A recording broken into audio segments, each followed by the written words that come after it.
Alors, mes invités sont arrivés et c'est l'heure de votre émission Ma famille, ma vie, comme chaque mardi à 18 h sur Canal Algérie. Et avec mes invités aujourd'hui, nous allons parler du stress du bac et des examens. Et oui, c'est bientôt le bac, c'est bientôt le brevet. Et avec mes invités, nous allons parler de comment gérer son stress et son temps pendant les examens du bac. Pendant le débat tout à l'heure. Et pour la rubrique conseils pratiques, nous allons rester un peu dans la même thématique, mais cette fois-ci, nous allons parler de mémoire. Comment gérer sa mémoire à l'approche des examens, ça sera tout à l'heure dans conseils pratiques. Et pour finir, bien sûr, l'info de la semaine avec Leïla Djebbour.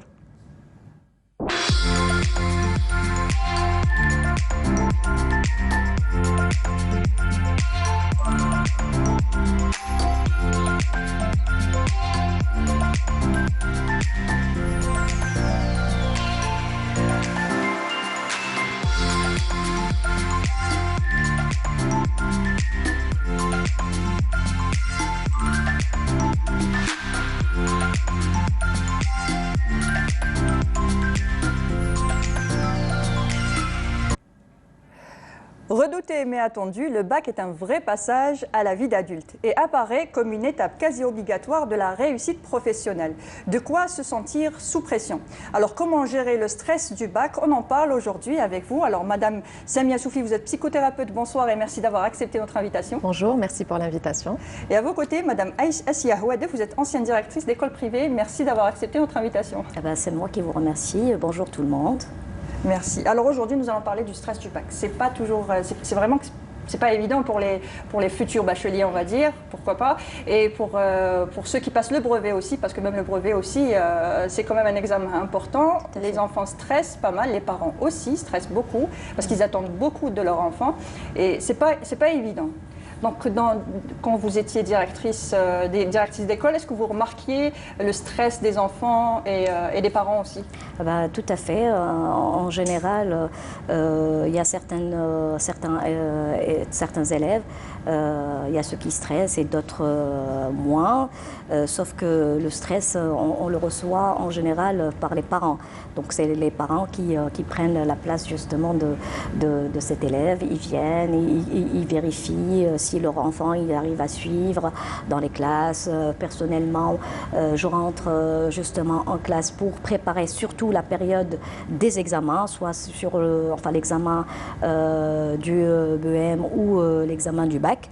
Donc je rentre en classe justement pour préparer une préparation psychologique des élèves pour qu'ils puissent justement avancer, ne pas penser à cet examen. Ce n'est qu'un exercice, on va dire, c'est un exercice de tous les jours. Les examens se font chaque trimestre, donc il n'y a pas de raison justement de stresser par rapport à cela. Mais en général, c'est les parents qui stressent beaucoup plus que les enfants. Voilà. Très bien. Est-ce que c'est normal de stresser avant un examen, docteur? Madame Sophie. Oui. Madame Sophie. Alors tout à fait, oui, c'est normal de stresser avant un examen parce que tout simplement, on est face à une situation qu'on ne contrôle pas. Et du coup, notre corps réagit de cette manière. Mais je dirais qu'un petit peu de stress est nécessaire pour nous motiver à étudier. Ceci dit, il ne devrait pas non plus envahir toutes nos pensées au point de nous paralyser et de ne pas nous permettre de passer un examen dans de bonnes conditions. Ce qu'il faut savoir, c'est que le stress des examens est souvent dû à la pression des enseignants et des parents. C'est ce qui engendre en fait de grandes craintes et surtout la peur de l'échec. D'accord, très bien. Donc avant de continuer notre débat, nous allons suivre un reportage de notre collègue journaliste Anissa Bouzid qui justement nous parle de stress du bac, d'examen du bac avec des élèves et avec une directrice d'école. A tout de suite. Les examens du brevet et du baccalauréat approchent à grands pas. Et pour réussir, il va donc falloir, si ce n'est pas déjà fait, se mettre aux révisions. Ils ont allégé le programme au niveau du ministère et c'est une très bonne chose, c'est normal vu la situation. Donc en transmettant ça aux élèves, ils étaient un peu rassurés, d'accord? Donc le volume, ça joue beaucoup. On est en train d'aller doucement dans le programme, d'une façon à ne pas à toucher les lacunes de chaque élève, d'accord? Et le rattraper, bien sûr. On fait des révisions régulières, donc avec chaque élève. Oui, il faut un suivi à jour pour se mettre bien et être prêt le jour J. À chaque fois je rentre, je refais ce que j'ai fait la journée, j'apprends, je refais mes leçons, je m'exerce avec des exercices, des sujets de bac. On consacre ces derniers mois aux révisions, donc on a travaillé assidûment pour pouvoir finir le programme, mais avec les mesures dernièrement prises concernant le corona, donc beaucoup de chapitres ont été supprimés, donc ça nous a permis d'être très à l'aise pour l'aménagement des révisions. Mais entre stress, pression et fatigue, comment s'y prendre et comment bien s'organiser? Je me sens prêt. J'ai un peu de stress, c'est logique, car tout le monde compte sur nous et tout. J'essaie de gérer mon temps, surtout la filière de la gestion, كاين بزاف les matières اللي نحفظوهم et tout. لازم نديرو un programme باش نجيريو كاع les matières تاعنا باش نكونوا un jour في كاع les matières. Oui, je suis un peu stressé parce que c'est une étape importante dans sa vie de chaque habitant. C'est comme une étape dans sa vie. J'ai envie de réussir, de rendre heureux mes parents, de rendre ma famille fière de moi. بالخميس برك لازم ندير نهار روبو هكذا بس يا نخرج يا نلعب ماتش ولا فايس هكذا.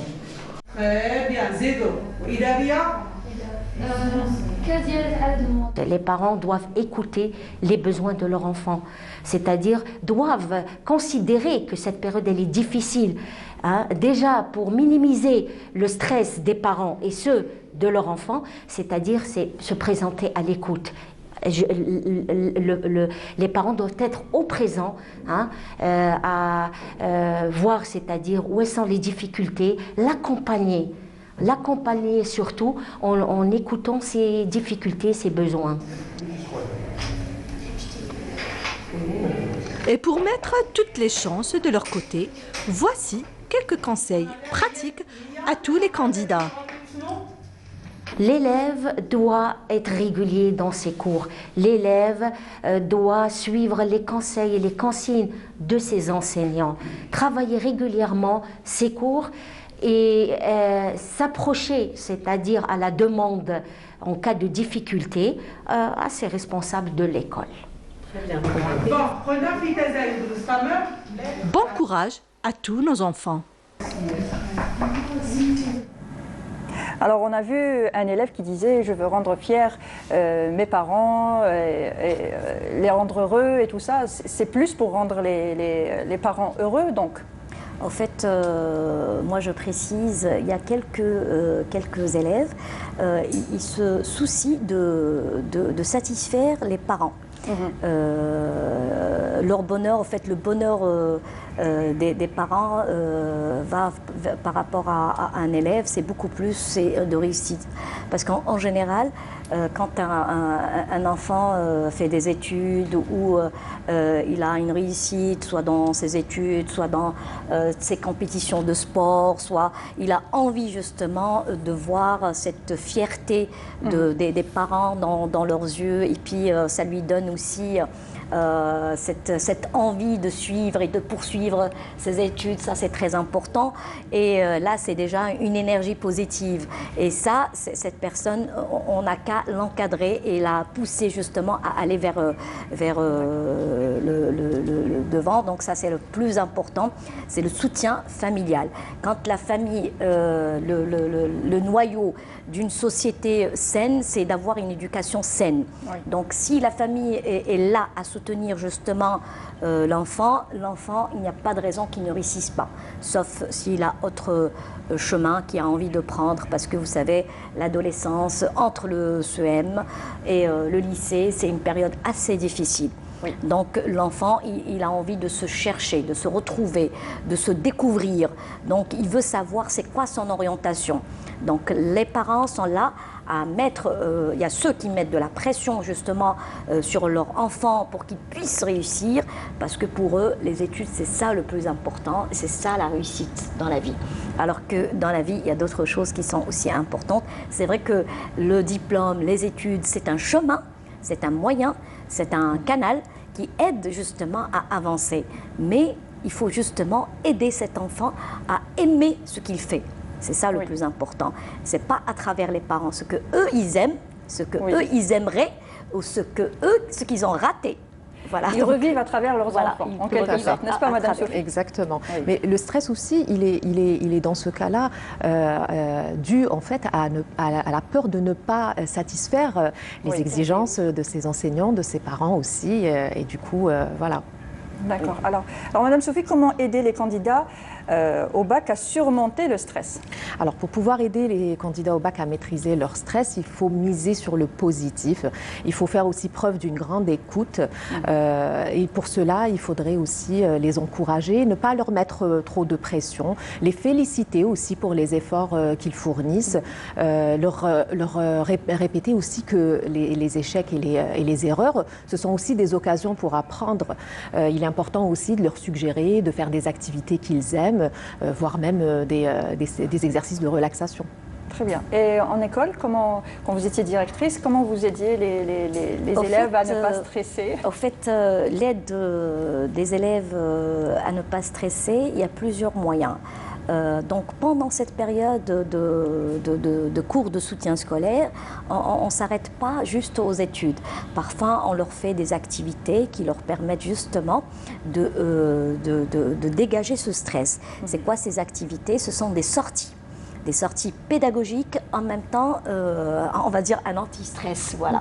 Donc ça aide justement un enfant, et puis ça lui donne une joie de sortir avec ses camarades et sentir cette liberté justement, de dégager cette énergie. Sortir de la classe. Sortir justement du cadre, on va dire, classique, être assis sur une chaise, derrière une table, en face à un professeur, à enseigner. Parfois, au fait, ça dépend de l'espace. L'école là où j'étais, donc il y avait un espace, on va dire, en plein air. Donc parfois, j'aménageais l'espace. La classe, quand il faisait beau, je la faisais sortir en plein air. Et puis, ça donnait aussi un aspect de détente, au fait, qui aidait l'enfant à se sentir mieux et à assimiler mieux les cours. Et puis, il y a aussi la méthode d'enseignement. Quand les professeurs sont pédagogues, ça facilite au fait ça facilite l'apprentissage, et ça facilite aussi, on assimile plus vite le cours, et on n'a pas besoin de faire des révisions à la maison, on l'a bien enregistré en classe avec quelques exercices, et tout va bien, voilà. Donc c'est comme ça qu'on aide psychologiquement avec les moyens du bord, et puis aussi le soutien, c'est très important au fait, le soutien moral, je précise, le soutien moral est très important, c'est le plus important pour mieux avancer dans ses études ou pour réussir dans sa vie au quotidien, voilà. Très bien. Alors comment bien se préparer au bac? Organisation des révisions et tout ça. À l'école, comment que ça se passe? Alors, concernant justement la période des examens, en général, on donne plus de cours que d'habitude. Donc, on spécialise justement ceux qui passent en examen. Donc, on les priorise. Donc ceux qui finissent leur examen en avant, donc ils dégagent un peu d'espace. Donc on priorise ceux qui passent les examens. Donc c'est dans l'ordre de priorité. En général, c'est le dernier examen, c'est celui du bac. Donc on leur fait plus de cours et plus d'exercices. On leur offre l'espace pour qu'ils puissent réviser ensemble au cas où ils ont des questions comme ça qui surgissent comme ça, d'essayer de comprendre, de mieux comprendre. Les professeurs sont toujours à leur disposition et ils sont là justement. D'ailleurs, il y a quelques professeurs que je remercie pleinement de leur dévouement et puis leur soutien. Ils se donnent à fond justement. Et d'ailleurs, quand il y a un élève qui réussit dans son examen, soit le bac, soit l'examen du BN, donc du brevet. Et là, les professeurs expriment une joie un peu exceptionnelle. Même moi aussi, au fait, j'ai ce sentiment comme si que tous les élèves de cette école, ce sont mes enfants. Donc, je suis fière justement de savoir qu'il y a des élèves qui ont réussi. Et ceux qui n'ont pas eu, malheureusement, c'est pas parce qu'ils n'étaient pas bons. C'est parce que justement, on parlait du stress. Le stress a pris une place justement pendant cette période des examens. Ça paralyse et puis ça joue aussi sur le moral, ça démoralise, c'est un état aussi psychologique. Et puis je leur dis non, c'est pas la fin du monde. Aujourd'hui, on n'a pas réussi cet examen et puis l'examen c'est un concours de circonstances au fait. Aujourd'hui, c'est un examen, demain ce sera une réussite et ce sera une joie. On n'a pas réussi dans son bac, on a d'autres alternatives à évoluer justement dans sa vie professionnelle. Et en général, ceux qui n'ont pas leur bac, ils arrivent à surmonter grâce au soutien justement moral, soit familial, soit ils l'ont eu à l'école. Voilà. Très bien. Alors comment bien se préparer au bac et organiser l'organisation des révisions, Madame Samia Soufi? Alors il est très important d'être bien organisé toute l'année du bac. Oui. La planification est un élément incontournable pour une période d'études efficace et structurée, car elle favorise la bonne gestion du temps, mais aussi elle permet de réduire le stress. Il est important donc d'élaborer des calendriers d'études et de révision, de bien gérer aussi son temps. Il est aussi important, et un autre élément qui est important, c'est d'avoir une bonne hygiène de vie, et ça passe par 3 principes importants. C'est de bien s'alimenter, de faire de l'exercice au moins 30 minutes par jour et de dormir un minimum de 8 heures. Il y a aussi un autre élément, c'est d'avoir un bon environnement, un environnement adéquat, serein pour travailler, pour réviser et aussi avoir à sa disposition le matériel nécessaire comme des ouvrages de référence, des fiches pratiques, etc. Et enfin, il y a aussi un élément aussi qui reste très important, c'est d'éviter au maximum tout ce qui peut perturber, comme par exemple éteindre la télévision, mettre son téléphone en mode silencieux ou de côté. Très bien. Alors vous parlez de sommeil, qu'est-ce qu'il en est? Tout le monde a connu, je pense que tous ceux qui ont passé le bac ont connu les fameuses révisions nocturnes. Est-ce que c'est bon de réviser le soir ou pas? Alors, pas tout à fait une bonne idée le fait de réviser le soir, tout simplement parce que quand on dort, les informations de la journée se stockent et s'organisent dans notre cerveau. Et d'autant plus qu'à l'approche des examens, on a besoin vraiment de sommeil, car le sommeil n'agit pas uniquement sur la mémoire, il agit aussi sur le fait d'évacuer le stress.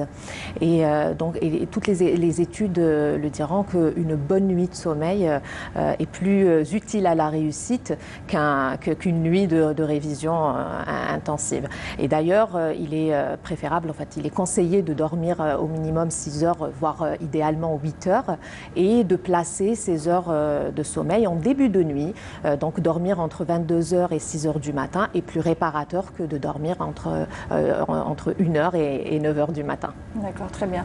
Et aux parents, est-ce qu'ils doivent s'ingérer dans la révision? Est-ce qu'ils doivent vraiment être là à cheval, dire à l'enfant voilà, tu commences à réviser ceci, cela, ou laisser l'enfant s'organiser tout seul, faire ses révisions tout seul et juste être là pour donner un coup d'œil, un coup de main si nécessaire? Alors, le rôle principal du parent, c'est déjà pendant cette période-là de veiller à ce que son enfant prenne des repas réguliers, de l'encourager à faire un petit peu d'exercice et qu'il dorme assez en fait. Et le parent doit aussi garder son calme pour pouvoir apporter l'aide à son enfant. Et il devrait aussi communiquer un petit peu avec lui sans pour autant le forcer, surtout s'il n'en a pas envie. Il faut tenir le rôle d'accompagnement correctement. Ça ne sert à rien d'en faire trop ou de trop s'immiscer dans les révisions des enfants, car il ne faut pas oublier que c'est son organisation et c'est son bac. Oui. En revanche, les parents peuvent toujours les aider à réviser si les enfants le souhaitent, ou leur corriger des exercices, ou tout simplement les conseiller à se fixer des objectifs réalisable. Très bien. Et votre avis, Madame écoutez, moi j'ai toujours dit que parfois c'est bien la présence des parents qui est indispensable, mais les parents qui soient juste, on va dire, comme des contrôleurs à distance. Ils observent et ils laissent l'enfant faire. Si l'enfant n'est pas concentré dans ses études, à ce moment-là, il faut essayer de le rattraper dans ses études, dans son organisation. C'est important aussi, comme disait Madame Sophie, justement, le sommeil est indispensable. On ne veille pas pour mieux travailler. On dort et on se réveille très tôt pour mieux travailler. Parce que on dit le bonheur appartient, enfin le bonheur appartient à ceux qui se lèvent tôt. Voilà, donc si on se réveille tôt le matin, on a plus d'énergie positive et on est déjà prêt à justement à entamer une journée, et tout se fait avec une organisation. Donc on s'organise, on va à l'école, on a les cours dans l'après-midi, le soir, on a le temps d'aller faire notre sport, c'est important en fait. En fait, la réaction du cerveau dépend aussi du corps en fait. Si le corps est bien relaxé, le cerveau va aussi avec. Ça, c'est très important. L'implication des parents est indispensable, sauf qu'il ne faut pas qu'il y ait une pression. Parce que la pression, c'est comme la poussée d'Archimède. Donc plus on met une pression, plus ça déborde dans tous les sens. Donc ça ne sert à rien du tout. L'adolescent, on précise, hein, le bac, c'est l'adolescence. Hein, après une crise d'adolescence, oui. C'est une crise d'adolescence. Donc, plus on a la pression des parents, la pression à l'école, la pression des camarades, la concurrence. C'est d'avoir un enfant qui va se rebeller. Voilà, exactement. Oui. Justement, c'est la pression qui mène à autre chose, qui ne va pas du tout plaire aux parents. D'ailleurs, c'est la période où l'enfant développe sa personnalité. Donc là, c'est l'implication des parents est indispensable, sauf que moi je dis, mettez de la distance entre vous et votre enfant. Laissez-le justement cette liberté justement de choisir, de choisir son planning, son comportement, sa façon de faire. Si il risque de trébucher, on va dire, pas tomber. Et les parents, ils sont là justement pour c'est un peu aussi le responsabiliser, voilà, en quelque sorte. Parce qu'il devient un jeune adulte, c'est le moment de un peu parce que responsabiliser un enfant, c'est justement, ça fait partie de l'éducation qui permet à l'enfant de voler de ses propres ailes. Un enfant, s'il continue à être assisté par ses parents, ça ne donne rien du tout. Franchement, ça ne donne rien du tout. Donc, laissez vos enfants, donnez-leur cette liberté justement de mieux s'exprimer et de garder justement cette force. La liberté donne de la force, au fait. Hein. Plus on est libre, plus on a de la force. Quand on est sous contrôle des parents, on se sent toujours prisonnier soit de nos parents, soit de notre environnement. Ça, c'est indispensable. Sauf que là, c'est bien qu'il y ait quand même une organisation. L'organisation dépend de la famille, de l'école, de l'environnement. Parce qu'il faut savoir que l'enfant n'est pas juste à l'école, à la maison, il est aussi dehors. Donc il y a d'autres paramètres qui rentrent justement en jeu, auxquels il faut faire très attention et être justement à cheval par rapport à ces paramètres qui peuvent justement changer le comportement de l'enfant à 360 degrés, et ça peut être aussi un peu dangereux. Parfois l'école saine, on va dire l'école saine, est importante au fait. Comme j'ai toujours dit, le noyau d'une société saine, c'est l'éducation. Quand l'éducation est bonne, le noyau est bon. Et ça donne bien sûr un bon fruit, j'imagine. Ben voilà. Oui, bien sûr. Alors, dernière semaine avant le bac, qu'est-ce qu'on doit faire au juste? Est-ce qu'on doit réviser, continuer à réviser la dernière semaine, ou plutôt se détendre un petit peu, se relaxer avant le bac, docteur? Enfin, Madame Sophie. Alors, pour la dernière semaine avant le bac, il serait bon d'alterner entre révision et détente. Parce qu'en fait, si le travail a été fait correctement tout au long de l'année, la dernière semaine devrait être consacrée juste à relire les points les plus importants, revoir ses fiches. Parce qu'en fait, rester toute la journée enfermé en face de son bureau, à un moment, on n'a plus tout à fait les idées claires. Donc, il faut aussi sortir, se détendre, se défouler, ou tout simplement se changer les idées et penser à autre chose. Très bien. Et à l'école, comment que ça se passe? Écoutez, c'est juste une petite révision, on va dire gentille, sans stress, sans pression, sans rien du tout. Donc il vaut mieux dégager le stress. Parfois, il faut savoir aussi rire, parce que c'est important en fait. Le rire, c'est une bonne thérapie. Ah oui, oui, tout à fait. Voilà. Donc le rire, c'est toujours, donc de temps en temps, moi je passe et c'est vrai que quand j'étais directrice, j'étais un peu stricte et on va dire entre parenthèses l'aspect de directrice, donc c'est sévère. Mais sauf que de temps en temps, au passage comme ça, pour détendre l'atmosphère, donc il faut savoir partager justement quelques moments de rire et ça dégage un peu le stress de l'examen. Ce n'est qu'un examen et c'est un examen qui nous aide à passer à une autre étape de notre vie. Voilà. Oui. Ce n'est rien du tout, en fait. Et le jour J, comment gérer ce stress du jour J? Parce que cette journée-là, la veille, on n'a pas forcément bien dormi parce qu'on est pas mal stressé.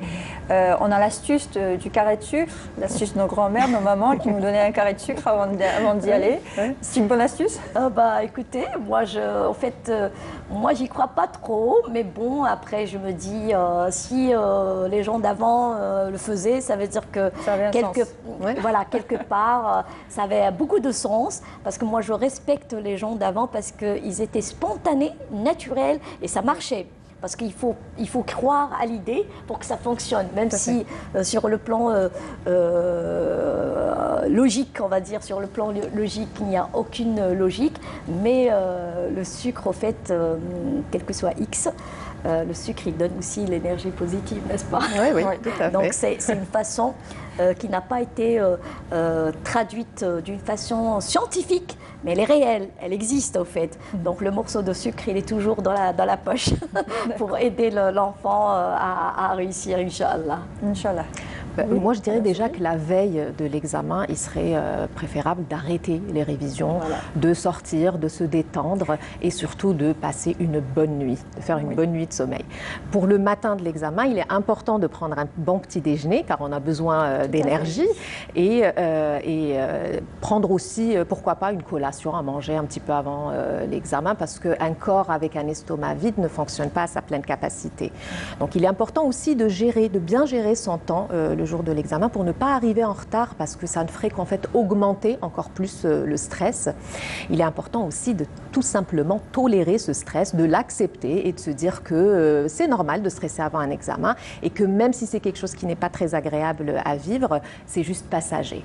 Enfin, on peut utiliser des techniques de respiration aussi parce que quand on prend le contrôle de notre respiration, cela permet de réduire la réponse du stress dans notre corps, comme par exemple la respiration abdominale où il s'agit donc de respirer par le nez, de gonfler le ventre et d'expirer lentement. D'accord, très bien. Et justement, si par exemple la première journée s'est mal passée, écoutez, on rassure l'enfant? Oui, on le rassure. En général, on va toujours vers la source, on va vers l'école, on vérifie si on a bien travaillé, on n'a pas bien travaillé. Et puis après, on les rassure pour qu'ils ne soient pas déçus par rapport au deuxième jour. Parce qu'il faut toujours qu'il y ait quand même une continuité, une force pour continuer. Parce que si on leur dit non, vous n'avez pas bien travaillé, qu'est-ce qui se passe? On ne les blâme pas, au fait. On ne blâme pas un enfant. Bien au contraire, il faut l'encourager. Si ça va bien, après on verra le résultat. Il ne faut pas stresser pour un oui ou pour un non. Donc après, tout va bien. Donc c'est comme ça qu'il faut encourager à mieux avancer l'enfant. On ne s'arrête pas au niveau du premier jour. Parce que quand même, il y a ceux qui passent 3 jours et d'autres 4 jours. Donc ça dépend de la spécialité. Donc on essaie justement de les encourager, préparer le lendemain de la même manière.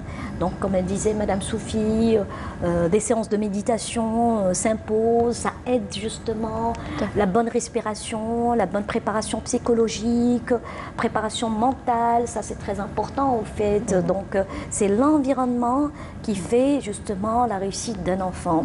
Il y a ceux qui ne sont pas du tout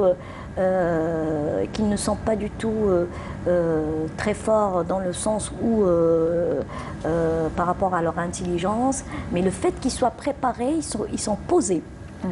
Donc ils savent à quel moment il faut réagir, ils savent à quel moment il faut lire, il faut relire, il faut vérifier sa réponse, il n'y a pas d'erreur, calmement. Donc ça, c'est déjà une réussite. Il y a ceux qui sont brillants toute l'année, brillants toute l'année. Et le jour de l'examen, malheureusement, il y a la mauvaise surprise. Donc ça, c'est le stress. C'est la mauvaise gestion, justement, du stress. La mauvaise gestion, je vous ai dit, il y a deux associés. C'est la famille et l'école. Oui. Si ils sont en connexion, tout va bien. S'il n'y a pas de connexion, il y a une contradiction, donc l'enfant est perturbé. Donc il ne sait pas sur quel pied... oui. Bon, on dit, on ne sait pas sur quel pied il faut danser. Moi, j'ai toujours dit, il faut danser avec les deux. Donc, sinon, ça ne marche pas. Donc, c'est pour ça que je vous dis, c'est important, justement, cet équilibre, je dirais, mental, beaucoup plus mental que psychologique. Voilà. Rassurer surtout l'enfant, lui dire que ce qui est fait, oui. Voilà, qu'il n'y a maintenant plus rien à faire. Le passé c'est décomposé, on ne cherche pas, voilà. Non, on ne cherche pas à revenir en arrière, on ne peut jamais revenir en arrière. Donc j'ai toujours dit, une règle, le passé c'est décomposé, donc on ne revient pas là-dessus. On avance, et pour mieux avancer. Voilà. D'accord. Madame Sophie? Oui, tout à fait, il faut garder le moral, se dire que voilà, on a encore d'autres matières, d'autres journées où on peut faire nos preuves et donc du coup, voilà, rester motivé et positif. Voilà. Très bien. Alors, des conseils justement aux futurs bacheliers. Est-ce que vous avez des conseils à leur donner? On va commencer par vous, Madame Sophie. En résumé, je dirais que la réussite d'un baccalauréat nécessite tout simplement une bonne préparation mentale et cela passe par une préparation tout au long de l'année, et du début jusqu'à la fin. Il faut aussi être bien organisé, bien planifier ses révisions, apprendre aussi à gérer correctement le temps, éviter aussi la procrastination et enfin, je dirais, se forger un mental de gagnant en se mettant dans l'auto-conditionnement, c'est-à-dire se dire je vais réussir, je peux y arriver, j'ai confiance en mes connaissances. C'est ce qui permet en fait de créer un climat de réussite. S'encourager soi-même sans pas besoin d'attendre que les autres nous encouragent. Tout à fait. Très bien, alors Madame Fouedel. Il faut partir justement de ce principe parce que moi j'ai toujours dit, si on ne s'encourage pas par soi-même, il n'y a personne pour le faire à notre place. Donc il faut se dire, comme disait Madame Sophie, le jeu est nécessaire en fait, le jeu de jeu. Voilà, donc ça c'est important, c'est justement qui nous motive, qui nous encourage à mieux avancer justement. Et le travail de la préparation de l'examen du baccalauréat ne dépend pas de ces 3 jours ou 4 jours ou une semaine avant. Donc c'est une préparation tout le long, toute l'année. Donc on se prépare, on s'organise, on se prépare déjà à réussir. Donc la première des choses, c'est de s'organiser chaque trimestre. Voilà, qu'est-ce que je dois faire, qu'est-ce que je ne dois pas faire, qu'est-ce que j'ai raté, qu'est-ce que je dois rattraper. Ça c'est très important. C'est justement pour qu'il y ait quand même une facilité dans l'équilibre. Si on le fait à la dernière minute, c'est comme si on se prépare à aller à une soirée, on ne trouve pas sa chaussure, on ne trouve pas son pantalon, on ne trouve pas un de ses habits et ça perturbe au fait. On est fatigué moralement, physiquement et on n'arrive pas à avancer. C'est comme si on est en train de marcher avec 4 pattes et les 4 pattes normalement ça nécessite la rapidité, mais c'est les 4 pattes, c'est comme limace est en train justement de patauger. Voilà, donc traîner, donc c'est pas du tout facile, même s'il arrive, hein, donc mais c'est pas du tout facile justement pour avancer parce que l'examen du baccalauréat dépend d'un timing. Le temps c'est de l'argent, donc il faut savoir gérer son temps. C'est tout ce que je conseille. J'ai toujours lire dit, et relire aussi. J'ai toujours dit les petits, ils apprécient pas trop ça. lire et relire, c'est important en fait. En fait, c'est un training. Les examens, vous avez un sujet, ça se passe toujours de la même manière. Donc on s'entraîne, que ça devient une habitude et le jeu, et c'est facile, ça devient un jeu. Donc ce n'est pas une... ce n'est pas il n'y a pas mort d'homme, on va dire. Donc il n'y a pas de piège. Il n'y a pas de piège, il n'y a pas de voilà. C'est une science exacte, c'est un examen, donc il faut juste se préparer une année entière, une année scolaire entière, et on est rassuré. Voilà, c'est tout ce que je peux dire à nos futurs, on va dire, futurs bacheliers, pour justement aspirer à ce côté positif. Ça, c'est le plus important. Très bien. Et Madame Sophie, un conseil pour les parents cette fois-ci? Alors déjà, ce serait de faire confiance à son enfant. Il est important de lui faire confiance. S'il a travaillé toute l'année, il n'y a pas de raison pour qu'il ne réussisse pas. Il est important aussi de privilégier la communication positive, c'est-à-dire de l'encourager, de lui rappeler ses succès passés. Il est aussi important de le soutenir. Ça ne sert à rien de rajouter du stress au stress. Il est déjà censé gérer le sien, donc ça ne ferait que le bloquer et non pas l'aider. Il est important aussi de l'encadrer dans ses révisions, s'il le demande, et aussi de garder un œil un petit peu sur son programme, sur son planning de révision. Et enfin, un conseil très important, c'est de ne pas projeter sur son enfant sa propre angoisse de l'examen. Ouais, très bien. Madame Houedef? Écoutez, moi je joins l'idée de Madame Sophie. Comme je l'ai dit tout à l'heure, les parents en fait se projettent sur leur enfant. En fait, ça ne sert à rien. Donc il faut laisser cette liberté de choisir l'enfant ce qu'il a envie de faire de son avenir.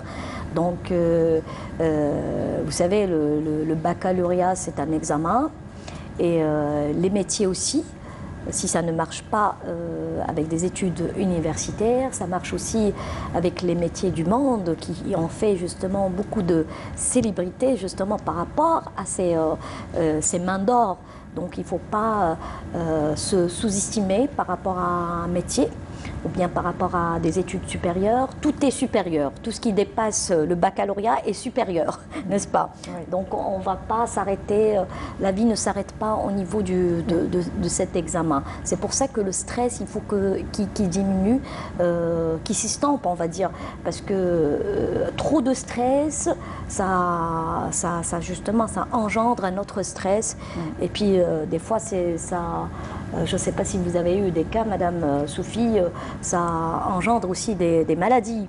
Et ça, c'est pas bien. Donc, au lieu de soigner un petit problème, on développe un autre problème le stress développe parfois des maladies psychosomatiques. Voilà. Exactement. Donc là, je conseille les parents de faire très attention à leur enfant, de ne pas trop mettre la pression et d'éteindre leur projecteur, parce que là c'est se concentrer, se focaliser sur leur enfance, ça donne beaucoup de stress au fait. Bien au contraire, il faut rassurer l'enfant. Si ça ne marche pas, si l'examen du baccalauréat ne marche pas, il y a d'autres alternatives, il y a d'autres projets dans la vie, et la vie reste quand même reste belle, donc ça c'est le plus important. Voilà. Merci encore mesdames. Alors je rappelle, Madame Samia Soufi, vous êtes psychothérapeute, merci d'avoir participé. Merci à vous. Et à vos côtés, Madame Assia Houedef, vous êtes ancienne directrice d'école privée, merci encore. C'est moi qui vous remercie Madame, et je remercie Madame Sophie pour sa participation, et bon courage à tous nos élèves, Inch'Allah. Bon courage. Inch'Allah. Et tout de suite, nous passons à la rubrique Conseils pratiques.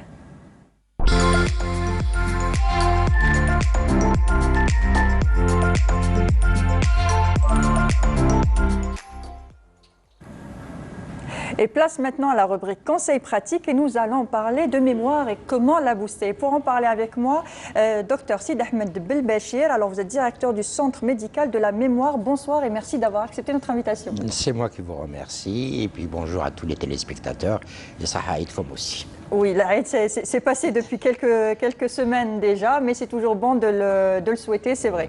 Alors nous allons parler de mémoire aujourd'hui et comment la booster. Nous voyons déjà même chez les pharmacies aussi des compléments alimentaires pour booster la mémoire. Est-ce que ça fonctionne ou pas? Vous allez tout nous expliquer par rapport à la mémoire. On va essayer de tout expliquer. Alors la mémoire, c'est un peu la clé de notre efficacité dans la vie de tous les jours. Oui. Donc ça nous permet d'enregistrer des informations informations, de les restituer, des souvenirs, etc. La mémoire utilise 3 processus de façon successive pour expliquer un peu ce que c'est que la mémoire. Il y a l'encodage. L'encodage, ça permet de reconnaître une information. Ensuite, le stockage. Donc le stockage, deuxième étape, ça permet de stocker l'information dans la tête. C'est un peu comme un CD sur lequel on met une étiquette et on le range quelque part. D'accord. Et puis il y a la récupération, c'est-à-dire la restitution de l'information quand on en a besoin. Donc on va chercher cette information qui est classée quelque part et on la restitue en fonction du besoin. Tous ces processus se retrouvent dans ce qu'on appelle les différentes mémoires. On a la mémoire autobiographique, donc qui nous concerne nous, on connaît notre date de naissance, notre âge, etc. Il y a la mémoire sémantique, c'est la mémoire, la culture générale, c'est la connaissance du monde. Il y a la mémoire procédurale, c'est-à-dire, par exemple, lasser ses chaussures, conduire un vélo, donc ça on le fait une fois et après on sait le faire sans problème, automatiquement. Et il y a aussi la mémoire par rapport au sens, donc il y a des goûts, il y a des parfums qui nous rappellent des choses, etc. Toutes ces mémoires sont reliées entre elles par des connexions neuronales, d'accord. Et toutes ces connexions, enfin toutes ces mémoires et ces connexions sont sous l'influence de plusieurs facteurs. Donc, quand on travaille, on révise et on veut apprendre une leçon, par exemple, eh ben, si on lit le texte qu'une seule fois, même attentivement, c'est un peu difficile de le retenir. Eh ben, qu'est-ce qu'il faut faire? Il faut le relire plusieurs fois. Le relire 3 ou 4 jours après, une semaine après. D'accord, ça permet de consolider l'information. Il faut aussi, par exemple, faire un résumé. D'accord, faire une fiche de synthèse. Faire aussi un dessin. Le dessin permet aussi de consolider l'information parce qu'on utilise plusieurs mémoires, la mémoire visuelle, la mémoire motrice, tout ça, pour faire ce dessin. Même la mémoire vocale, quand on parle, d'accord, ça permet de consolider l'information parce qu'on utilise plusieurs zones du cerveau pour enregistrer l'information. Ça permet aussi de se rappeler de tout ce qu'on fait pendant l'exercice. D'accord. Ça, ce sont des techniques importantes. D'accord. Il faut bien sûr bien dormir. D'accord. Oui, c'est important. Le sommeil est très important. Quand on travaille en général le soir. Et pendant la nuit, le cerveau, la mémoire continue à travailler parce que c'est pendant la nuit que le cerveau fabrique des nouvelles connexions pour consolider l'information. On considère que ceux qui travaillent le soir et dorment après la nuit retiennent 40% de plus de choses que les autres étudiants. Donc il faut travailler on va dire de 18h à 20h et puis dormir à 21h? Par exemple, il faut en tout cas dormir suffisamment. Oui. D'accord, un certain nombre d'heures minimum.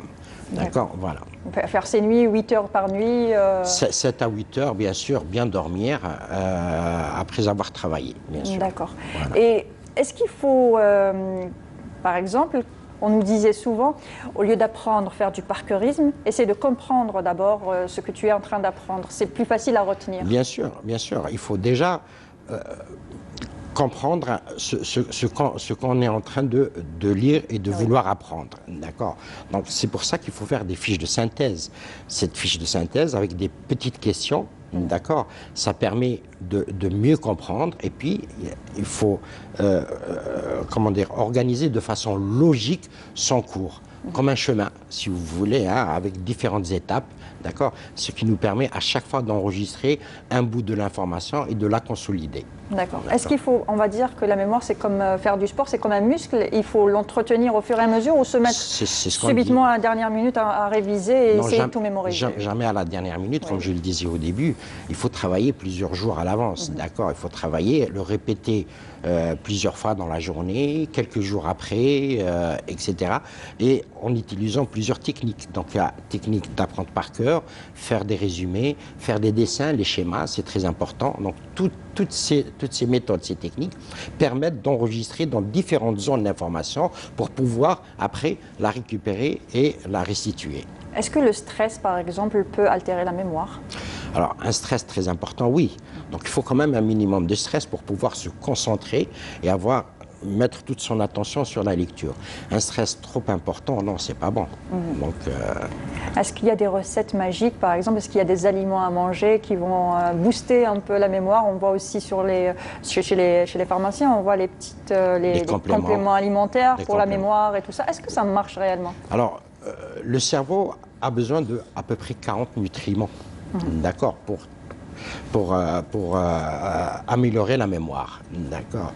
Parmi tous ces nutriments, il y a les macronutriments, donc qui sont les lipides, les glucides et les acides gras.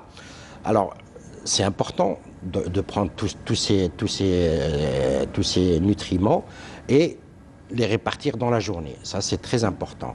Il faut des glucides, alors pas les glucides, les sucres ajoutés, plutôt des sucres naturels qu'on trouve dans les fruits, par exemple, d'accord.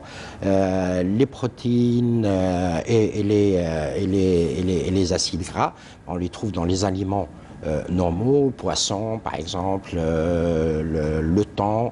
C'est vrai qu'on nous disait manger du poisson, manger des sardines, c'est bon pour la mémoire. Bien sûr, parce que ça contient des micronutriments comme par exemple la vitamine B1, d'accord, oui. la vitamine du groupe B, parce que c'est une vitamine qui rentre dans la formation d'une substance chimique qu'utilise le cerveau, l'acétylcholine, pour la mémoire.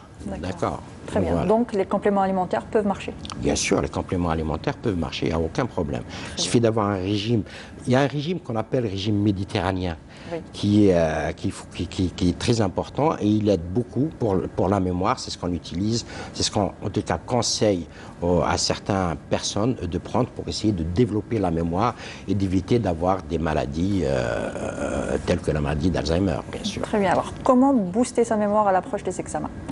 Alors, comme je disais, il faut bien manger, bien sûr, de façon équilibrée, manger tout ce qui est naturel, prendre un bon petit déjeuner le matin, ça c'est très important, avec même des protéines, répartir les apports en sucre naturel dans la journée pour avoir une énergie continue dans la journée, faire du sport.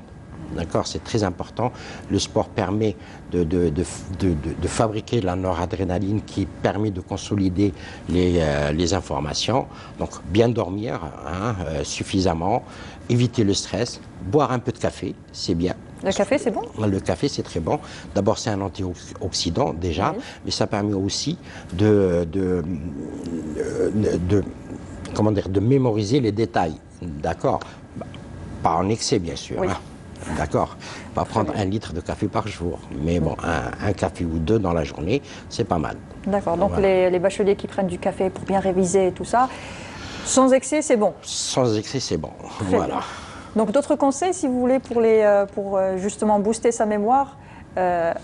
Tout simplement, voilà. Comme je disais, le sport c'est pas mal, bien dormir, d'accord, et puis réviser plusieurs fois par jour, d'accord, et travailler surtout longtemps à l'avance, pas de stress, donc arrêter tout ce qui est télévision, internet, etc. pendant qu'on révise, donc essayer de se concentrer sur ces examens. Il n'y a pas de recette magique pour faire qu'aujourd'hui je lis un truc, demain je l'ai par cœur dans la tête? Non, une recette comme ça, miracle, non.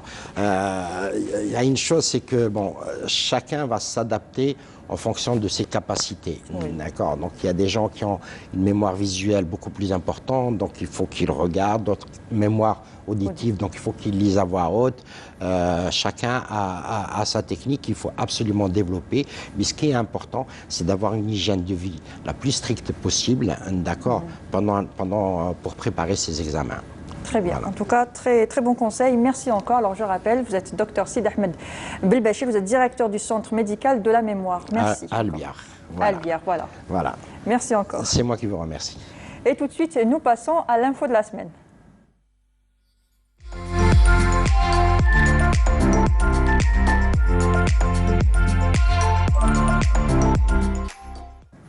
Et place maintenant à la rubrique l'info de la semaine avec Leïla Djibour. Leïla, bonsoir. Bonsoir Mounia. Ça va? Très bien, et vous? Ça va, alhamdoulilah.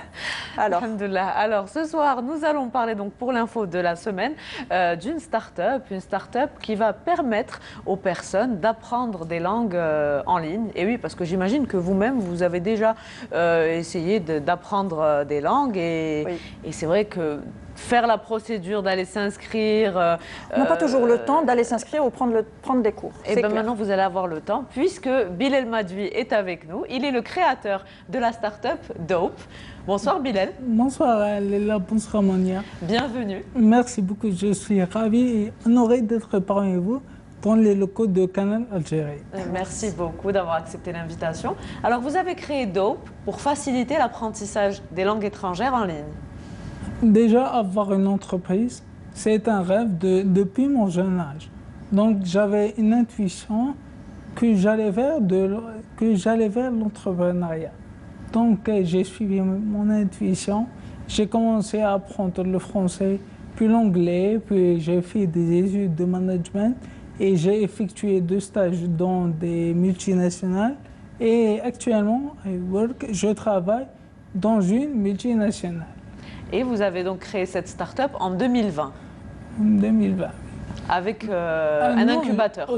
Au début, j'étais tout seul, donc j'ai traité les problèmes auxquels nous sommes confrontés, tels que la disponibilité et l'accessibilité et la disponibilité, dont j'ai souffert amplement pendant mon parcours académique à cause de mon maladie. Maintenant, vous avez trouvé une solution.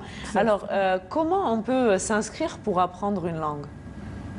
C'est très facile. Il faut juste me contacter sur Instagram ou bien Facebook ou carrément sur mon numéro de téléphone. Je prends le soin de répondre à toutes les personnes qui me contactent. Alors, ce sont des professeurs qui enseignent et qu'est-ce qu'ils enseignent? Exactement. La particularité de nos sessions sont flexibles et modulables et surtout accessibles. Côté bourse, sont à la portée de tout le monde. Voilà, donc on ne va pas se ruiner pour apprendre donc l'anglais et... Pour l'instant, on n'a que l'anglais, mais Inch'Allah, dans quelques jours, il va y avoir un autre produit. Je ne peux pas vous dire plus. Donc qu'il est toujours en on va avoir l'exclusivité avec Mounia et vous ne voulez pas nous donner donc l'information. On est encore dessus, moi et mon équipe, on travaille toujours. Ça va être un programme, pas d'apprentissage, mais de préparation pour l'examen du bac. Donc apprendre... très bien. Oui. Justement, on en parle, on en parlait aujourd'hui de la préparation. Et on va rajouter encore une langue. Oui. On va rajouter le français. Donc, il y aura des coachs qui font ce genre de formation en direct à travers Zoom ou bien Google Meet ou carrément sur WhatsApp. Donc, vous allez carrément préparer les bacheliers pour les examens. Exactement. À travers un programme. Alors, dites-moi, combien de temps ça vous a pris pour monter cette petite entreprise, donc cette start-up? Donc, je vous ne monte pas parce que j'ai... Répétez-moi la question. Vous avez pris combien de temps à monter la start-up Dope? Comme je vous ai dit tout à l'heure, je suis toujours passionné. Donc, pendant le corona, le Covid, j'ai été à la maison, j'ai pris un congé. Donc, je me suis dit, c'est le moment de me lancer. Donc, j'ai tout planifié. J'ai même créé mon logo, Dope. Voilà, comme on peut le voir sur le t-shirt. Oui. Et j'ai tout planifié, imaginé mon équipe au sein de mon entreprise et le contenu de ce qu'on fait. Donc, j'ai tout de suite contacté, je le salue d'ailleurs, mon ami Saleh Benjoudi, qui m'a trop aidé côté concept. Donc c'est une plateforme pour le moment? Pour le moment, non, mais prochainement, il y aura une plateforme. Il y aura une plateforme. Très bien. Alors c'est l'entrepreneuriat social, donc c'est un incubateur aussi. Oui, j'ai été incubé chez Axe. D'ailleurs, je salue toute l'équipe Dax, voilà, qui fait beaucoup de choses, hein, parce qu'il y a beaucoup de startups qui ont pu voir le jour grâce à l'incubateur, dans différents domaines d'ailleurs, dont l'éducation. Objectifs durables. Aussi, également. Donc, il y a aussi dans le domaine de l'environnement, donc tout ce qui est recyclage. Et c'est vrai que Bilal s'est plutôt spécialisé dans les langues parce que c'était ce qu'il voulait faire. Et surtout, comme il parlait d'accessibilité, c'est pas évident que des personnes aient accès aux langues étrangères. Et par exemple, les problèmes que j'ai mentionnés tout à l'heure et mon état physique ont été une réelle source d'inspiration pour la mise en place de Dope. Donc, j'ai traité le problème pour avoir une solution, ou bien trouver une solution. Alors, concernant les professeurs, est-ce que vous allez faire appel à une plateforme pour recruter? Comment se passe le recrutement sur Dope? Pour le recrutement, le principal skill. Principale compétence. La compétence principale et l'accent parce que nos sessions sont basées sur la conversation. Donc le coach doit parler parfaitement l'anglais. Donc c'est le premier critère. Deuxièmement,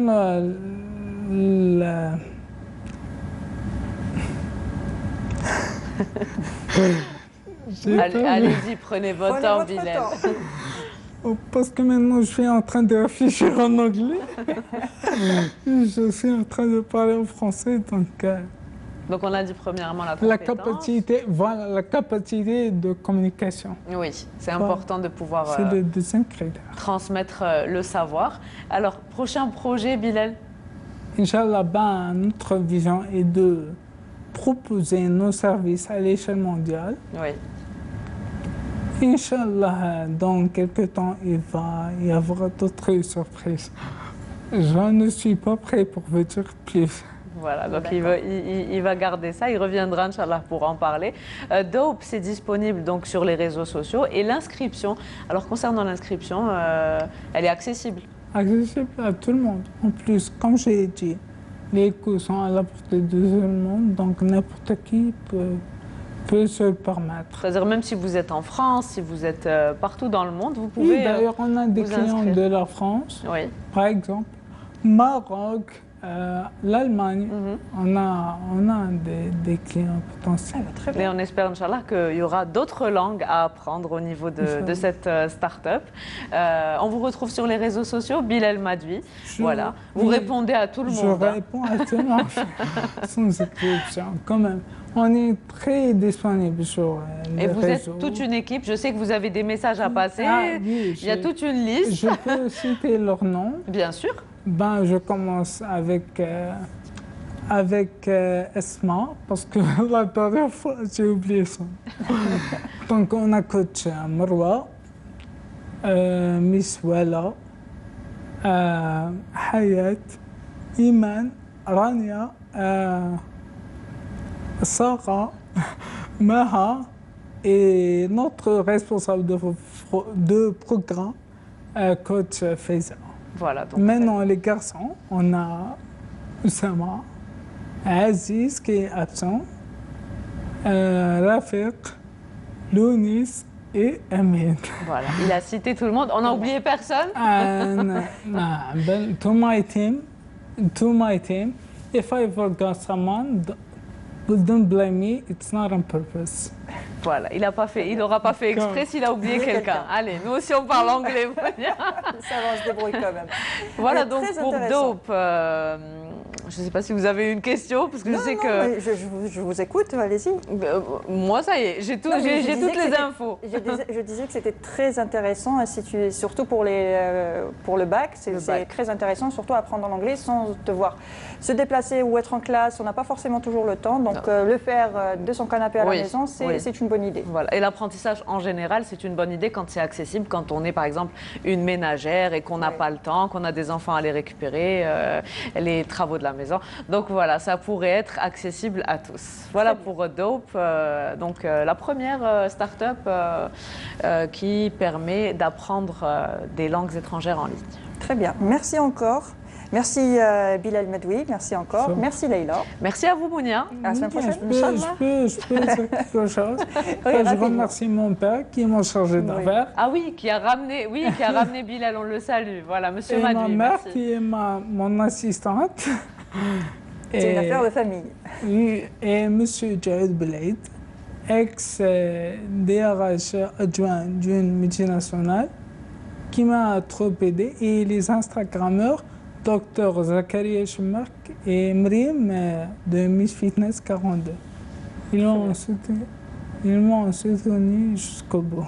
Eh ben, très bien. Merci à eux. Merci à vous d'avoir accepté l'invitation d'être venu en parler avec nous. Merci Leïla. Merci à vous. On se donne rendez-vous la semaine prochaine.